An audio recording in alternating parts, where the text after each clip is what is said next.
Hello guys, তোমাদের আজকে এমন একটা জায়গায় নিয়ে যেতে চলেছি যেখানে রাত্রে লোক আসতে ভয় পায়।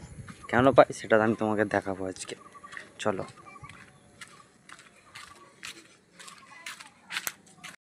জায়গাগুলো দেখছো খালি কিরকম বন জঙ্গলে ভরা। জায়গাগুলো এরকমই। এক সময় এখানটা মানুষ বসবাস করতো না, খুব ভুল ভবিষ্যৎ। এইসব ঘর বাড়ি ইদানিং করে হয়ে দূরে হয়তো একটা রাস্তা দেখা পাচ্ছ, ওই যে দূরে ওই রাস্তায় আগের দিনের বেলা মানুষ আসতে ভয় পাতো। আজকে নিয়ে যাবো ওই জায়গাটা তোমাকে। জায়গা দেখা পাচ্ছ খালি, জায়গাগুলো খালি দেখো। এইসব বাড়ি সব নতুন হচ্ছে। এইখানটা আগে এই রাস্তা আগে মাটির ছিল, পুরো বাঁধার সাথে সমান ছিল।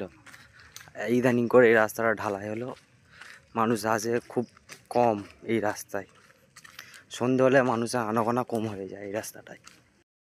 জায়গাগুলো দেখো খালি, দূর দূরান্ত পর্যন্ত কোনো বাড়ি নেই, ঘর বাড়ি নেই, তাল গাছ। এইসব জায়গা আগে খালি খালি বাচ্চা পুঁতে দিয়ে যেত এইসব জায়গায়।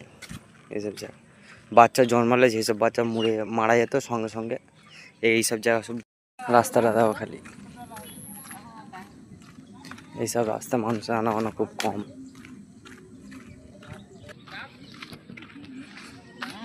এইসব ঘর বাড়ি সব নতুন নতুন হচ্ছে। দেখো রাস্তা, দেখো জায়গা, দেখো। জানি না, এইসব বাধার সাথে আগে এইসব রাস্তা পুরো জয়েন্ট ছিল, একসাথে পুরো ধুলো উঠতো এইসব রাস্তা থেকে। দেখো এইসব জায়গা দেখো, দিনের বেলায় এখন বাজে মিনিমাম 5টা। এইসব জায়গা এখন এরকম, মানুষ খুব কম নেই। রাত্রে বুঝতে পারছি কেমন অবস্থা।